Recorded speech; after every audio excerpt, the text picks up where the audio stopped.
Buenas tardes, amada iglesia, hermanos que nos visitan. El Señor añada mucha bendición a sus vidas.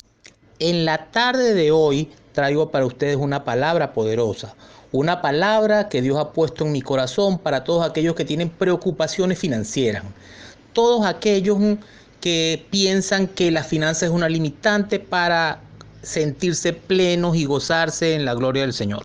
He oído mucha gente quejándose de las finanzas, y la palabra que Dios ha puesto para mi corazón en la tarde de hoy viene dirigida a señalarnos cómo activar 3 promesas que Dios nos dejó en su palabra, en la Biblia, para que podamos ser prósperos.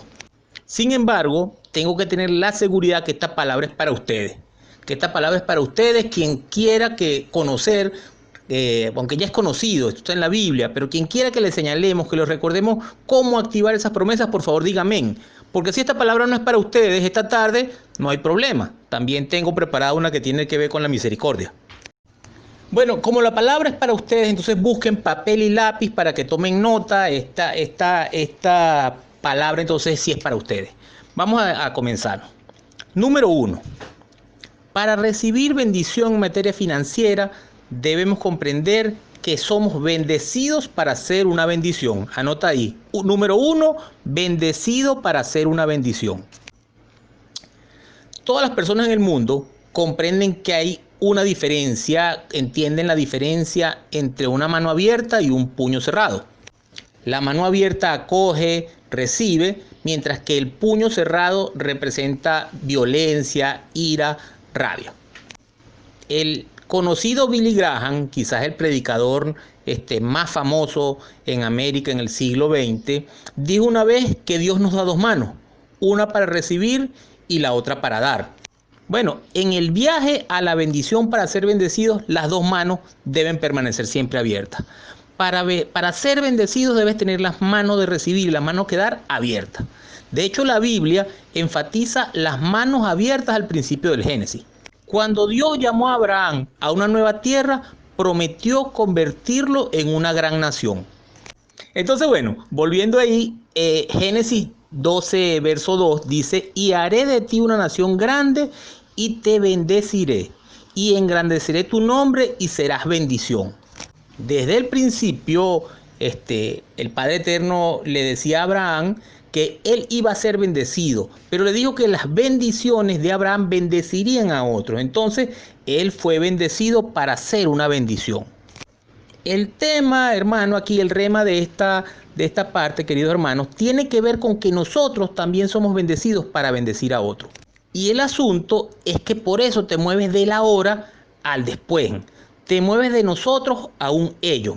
Dios te lleva de luchar por la sobrevivencia a una increíble generosidad que va a cambiar tu árbol genealógico y va a transformar el mundo. Cuando Dios llamó a Abraham a una nueva tierra, prometió convertirlo en una gran nación.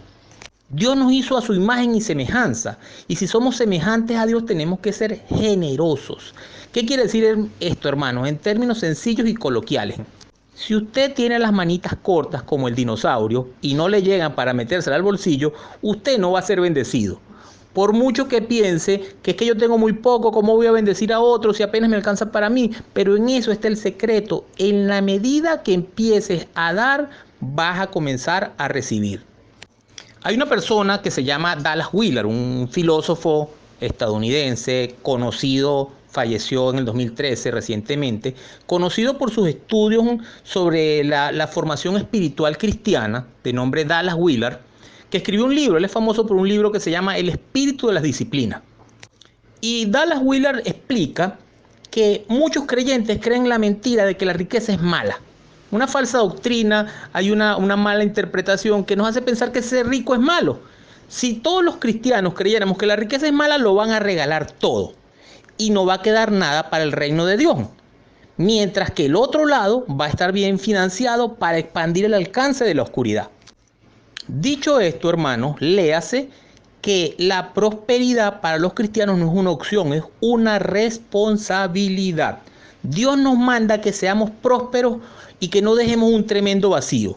Porque si los cristianos que podemos trabajar para el reino de Dios no lo edificamos, entonces no se construirán iglesias, no se dotarán escuelas, no se proporcionarán vacunas, los niños no serán bien alimentados. Es decir, las necesidades no se cubrirán porque el enemigo sencillamente no hace eso por las personas. Entonces, bien, hay otra persona que seguramente muchos de los que están acá, que somos adultos contemporáneos, conocimos, como la Dama de Hierro. La fallecida primer ministra británica Margaret Thatcher solía decir: nadie recordaría al buen samaritano si tan solo hubiese tenido buenas intenciones. Él también tenía dinero. Y es que manejar el dinero como Dios lo haría requiere de una administración sabia, pero requiere una mano abierta. Y todos hemos citado al buen samaritano, pero imagínense que el buen samaritano anduviese por ahí, como dicen coloquialmente, solo, loco y sin amigos. ¿Cómo podría haber financiado la bendición que tuvo para otros si no hubiese tenido la responsabilidad de tener con qué proveer? Asimismo, como Abraham, como el padre de la fe, tú, querido hermano, que estás oyendo esta tarde esa palabra para ti, fuiste bendecido para hacer una bendición. Solo pídele a Dios que te muestre cómo debes ser y cómo debes vivirlo. Porque en este viaje, tu viaje de ser una bendición comienza con el primer paso. Comienzas con que empieces bendiciendo a otros desde este mismo momento. Dios lo posee todo. Somos administradores y esa es la clave del secreto. Saber que todo nuestro tiempo, todos nuestros talentos, recursos, todas las relaciones que tenemos son regalos que Dios nos dio. Y Dios nos hizo responsables de cómo lo usamos. Entonces, en este viaje de la bendición para bendecir a otros, tienes que ir desde lo profundo de la palabra de Dios, revelando las perspectivas sobre la riqueza, sobre ese legado personal que tú tienes que construir para ti, para tu familia, pero entendiendo que Dios quiere usarte para promover su reino, que todo lo que acumulemos en esta tierra, en la medida que lo usemos para promover el reino de Dios, nos será multiplicado. Todos tenemos un regalo, un legado de Dios. Y esto me hace recordar a mi abuela. Mi abuela materna tenía una expresión que mucha gente tiene, espero que ustedes no. Y decía: soy pobre pero honrada. Terrible, terrible esa expresión. Es una expresión que debemos reprimir, reprender y rechazar. Porque es que pareciera que ser honrado estaba reñido con ser próspero, pues. Y es una pregunta que me ha hecho a mí pensar por mucho tiempo, últimamente, más todavía: ¿por qué la única bendición de Dios por la que pedimos perdón es por la riqueza? Y es una pregunta donde finalmente yo encontré la respuesta. Muchas personas no entienden que la riqueza es una bendición de Dios en la medida que la sepas utilizar. La riqueza, si no se sabe utilizar, puede destruirte, puede destruir a tu familia. Entonces, Dios no te ha entregado una bendición que no sepas administrar. En la medida en que no te prepares para manejar la abundancia, en la medida en que no te prepares para manejar y multiplicar la prosperidad en la función de la construcción del reino de Dios, no lo vas a recibir, porque Dios no te da bendiciones para las cuales no estés preparado. Y vivimos en una cultura llena de voces tóxicas que hablan de la riqueza, y esas voces tratan de hacernos sentir culpables por hacer las cosas bien y por prosperar gracias a nuestro trabajo duro. Según ellas se supone que debemos sentirnos mal cuando nuestra productividad y nuestra creatividad nos están llevando al éxito. Entonces necesitas comenzar ese viaje. La hermana Marjorie decía: ¿qué tengo en la mano para comenzar? Sencillo, para comenzar ese viaje solamente tienes que mirar Eclesiastés capítulo 5 verso 19. Asimismo, a todo hombre a quien Dios da riquezas y bienes, y le da también facultad para que coma de ellos y tome su parte y goce de tu trabajo, esto es don de Dios. Entonces, hermano, sencillo. Ahora que completes ese círculo, has aprendido acerca del poder que Dios te da para dar esos primeros pasos hacia la construcción de algo que te sobrevivirá. El asunto es que debes comprender que ese legado debe sobrevivirte más allá de esta vida terrenal que tienes. Y es un buen momento para que veas las palabras de Salomón. El dinero y la riqueza son regalos de Dios, son recompensas al trabajo honesto. Y recordarán que el padre de Salomón era el rey David. El rey David es el mismo que luchó contra Goliat. A los 18 años se calcula que tenía cuando enfrentó a Goliat y no era más que un pastor. Un pastor con una china, 5 piedritas que recogió y enfrentó a un gigante.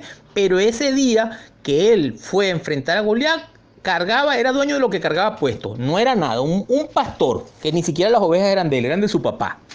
Sin embargo, al cabo de poco tiempo, a los 40 años de edad, el rey David era uno de los hombres más ricos de la tierra. Se calcula que la riqueza del rey David pudo haber sido similar a la de Bill Gates en estos momentos.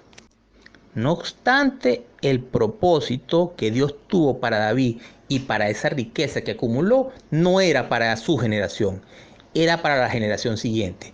Porque la construcción del templo la tuvo que hacer su hijo Salomón, lo cual no hubiese sido posible si su padre no hubiese iniciado la construcción del legado. Entonces comprendamos con esto que el legado que tenemos que construir es necesariamente para nuestras futuras generaciones y tenemos la responsabilidad de enseñar a nuestros hijos a continuar en la administración de ese legado para el reino de Dios. Y eso tiene que ver con la segunda de las fórmulas que debemos tener. Avanzar en esta verdad, y es necesario que asumas, yo te quiero desafiar a que vayas contra las voces que dicen que la riqueza es malo. Quiero que construyas riqueza. Yo quiero que todos los que están aquí sepan que Dios les manda a decir que quiere que construyan riqueza. Quieren que se retiren con dignidad. Dios quiere que cambies tu árbol genealógico, que transformes completamente no solamente tu casa, sino tu comunidad. Es necesario que sepas que Dios quiere que pienses en lo que el pueblo de Dios pudiera hacer por el reino si no tuviera tantas deudas y si gestionaran el dinero de Dios de acuerdo a sus principios. Entonces, segunda fórmula, anótala ahí. Recuerda que el llamado es a crear riqueza para el reino de Dios. El segundo de los principios que activan las promesas sobre las finanzas en la Biblia se refiere a crear riqueza para el reino de Dios. Que comprendas que estamos llamados a crear riquezas para el reino de Dios. En realidad no me interesa que acumules cosas, que trates de usar cosas para hacerte feliz. Construir riqueza tiene que ver con administración, no con propiedad. Y ese es el enfoque. Yo no soy dueño de estas riquezas que estoy acumulando, solamente las administro. No se trata de que te hagas rico. Se trata de que Dios es rico y tú administras esa riqueza para su gloria. Gloria al Rey.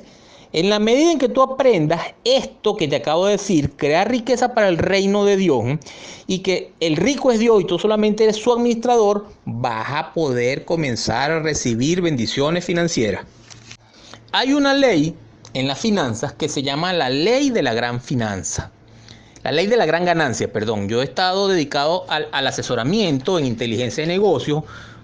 Los que me conocen en lo personal saben que yo en mis estudios seculares pues me doctoré en gerencia y aprendí pues tratando con mucha gente en muchas partes de Venezuela y del mundo, en conversaciones cara a cara, en eventos, contactándome con gente, he aprendido en el camino la ley de la gran ganancia. Y creo haber descubierto el principio financiero más poderoso. Si haces esto bien, te ayuda a salir de deudas y te enseña cómo vivir gastando menos de lo que ganan. Porque este principio te desafía a ahorrar e invertir para que puedas construir un legado que cambie tu árbol genealógico. Es un principio que transforma tu perspectiva sobre la generosidad y te libera para hacer un impacto para el reino de Dios.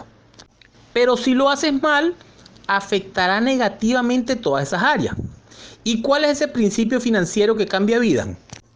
Tal vez ustedes hayan oído hablar de él y se conoce como el contentamiento.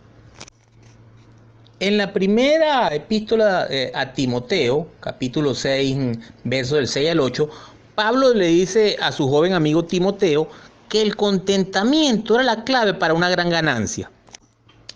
¿Por qué? Porque el contentamiento te ayuda a mantener la riqueza en la perspectiva correcta.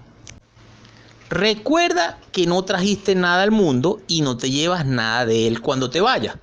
Por lo tanto, siempre es necesario que tengas cubiertas tus necesidades básicas y con eso puedes estar contento. Por supuesto, hablar de contentamiento en esta cultura materialista en la que vivimos es como hablar en chino para muchos de nosotros. Pero el contentamiento es ese don que equilibra nuestra pasión por alcanzar nuestros objetivos y la codicia por las cosas. Dice el contentamiento, oye, voy a trabajar para mejorar, pero también estaré contento mientras lo hago. El tema es comenzar a operar en modo logro y practicar el contentamiento genuino, es decir, ser agradecido, dar gracias por lo que ya tenemos. Mantener es importante, mantener la perspectiva, estar agradecido a Dios por lo que tienes y por lo que ya somos. Seguro, pero estén atentos porque el tema es que Dios, recuerden cuando aquel señor se fue y dejó a unos siervos unos dones, y uno los multiplicó por 2, otro los multiplicó por 4, otro los mantuvo igual. El tema es que el señor, ese señor le decía a su siervo, si sobre lo poco has sido fiel, sobre lo mucho te pondré. Entra en el gozo de tu Señor. Bueno, amigos, aquellos de ustedes, estimados hermanos, que se encuentren en lo poco, deben demostrar su fidelidad para el reino. Si usted se encuentra en lo poco, o en lo poquitico, o en lo menos poco, y no demuestra su fidelidad, entonces no está preparado para lo mucho. Te voy a revelar una perla. Devoción con contentamiento, devoción más contentamiento es igual a gran ganancia. No es un mensaje de prosperidad, es un mensaje de responsabilidad. Estimados hermanos, no confundamos el contentamiento con la apatía y mucho menos con el conformismo. Para nada. Eso no tiene nada que ver con ser tranquilo, ni creer que yo estoy así porque Dios lo quiere. Realmente el Dios de esta casa es un Dios de prosperidad, un Dios de abundancia. Aquí Dios nunca quiere nada malo para ninguno de nosotros. El espíritu de escasez, el espíritu de mezquindad, la tacañería son armas del enemigo. Dios es un Dios de prosperidad y de abundancia, así que jamás te pase por la cabeza que yo estoy pasando por una penuria porque Dios así lo quiere. El que quiere verte derrotado es el enemigo. Y el Dios que tenemos es un Dios muy grande. Por eso la palabra esta tarde se llama ¿de qué tamaño es tu Dios? Las personas satisfechas con el contentamiento no siempre tienen lo mejor de todo, no siempre tenemos lo mejor de todo, pero la diferencia está en que siempre sacamos el mejor provecho. Eso significa que siempre estamos activos, siempre estamos avanzando hacia una meta. El materialismo, la ambición terrenal, despierta el deseo de tener más, mientras que el contentamiento nos recuerda que Dios lo posee todo y nos ayuda a estar agradecidos por lo que tenemos. Porque dice Mateo capítulo 7, versos 7 y 8, todo aquel que pide recibe y el que busca halla. Al que llama se le abrirá, pedid y se os dará, buscad y hallaréis, llamad y se os abrirá. Finalmente, hermano, esto quiere decir que la bendición, después de pedir, hay que salir a buscarla, hay que salir a batallarla. Te invito a que, consciente de estas 3 fórmulas, salgas a pelear tu milagro. Tu bendición está allá afuera esperándote. Tan solo que Dios no opera como el carnet de la patria, pues no te va a depositar un bono en tu cuenta. Dios te dice que tienes que salir a batallar, a buscar tu bendición. Tu milagro acelerado está ahí afuera esperándote que salgas a pelear por él, que salgas a buscarlo. Hay promesas que pueden tardar. Dios tiene un tiempo distinto al nuestro. Dios se mueve en el Kairos, los humanos nos movemos en el Cronos. En el Kairos las promesas ocurren en un tiempo distinto al nuestro. Pero estoy seguro que ninguno de los que estamos aquí conectados hemos esperado como esperó Abraham 25 años. Nosotros no hemos tenido que esperar tanto por una promesa. Y el tema es que cuando nos falta la fe, va a ocurrir lo que le pasa al señor de la imagen que les dejé allí. Estaba a solo 2 movimientos de conseguir la gran bendición, pero desistió. Por favor, no desistas. Tu bendición está a 2 pasos. Sigue luchando en el nombre de Jesús, que esta bendición está allí solamente esperando que tú comprendas los 3 principios de los que hemos hablado esta tarde. Los 3 principios que se los voy a repetir. Y yo sé, hermanos, que algunos, que tú no buscaste lápiz y papel y no los anotaste. Entonces, cortesía del Ministerio Centro Esperanza Oeste, te estamos enviando una imagen para que la descargues, la pongas de fondo de pantalla en tu celular, en tu computadora, y recuerdes los 3 principios, que son la fórmula financiera para recibir la bendición. 1, recordar que somos bendecidos para hacer una bendición. 2, crear riqueza para el reino de Dios. Y 3, el contentamiento explicados en los términos que hablamos. Entonces, queridos hermanos, esta palabra es la que Dios puso en mi corazón hoy para compartir con ustedes, y quisiera orar para que pudiera esta palabra convertirse en acción.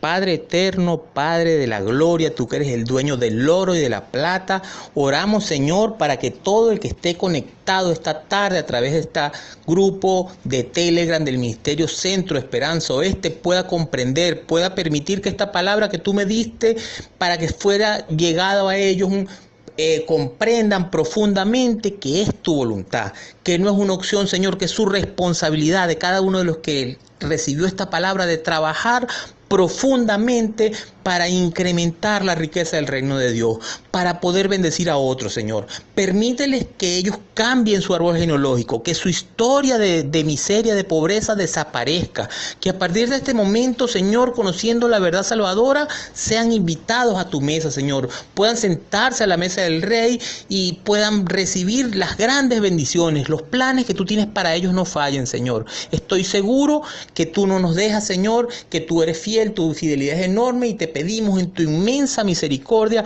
que comprendas que no todos reaccionamos al mismo tiempo, pero te pedimos, Señor, te aseguramos que a partir de este momento todo el que está escuchando esta palabra va a asumir su responsabilidad para contigo, Padre. Así lo declaramos en el nombre de nuestro Señor Jesucristo. Amén y amén.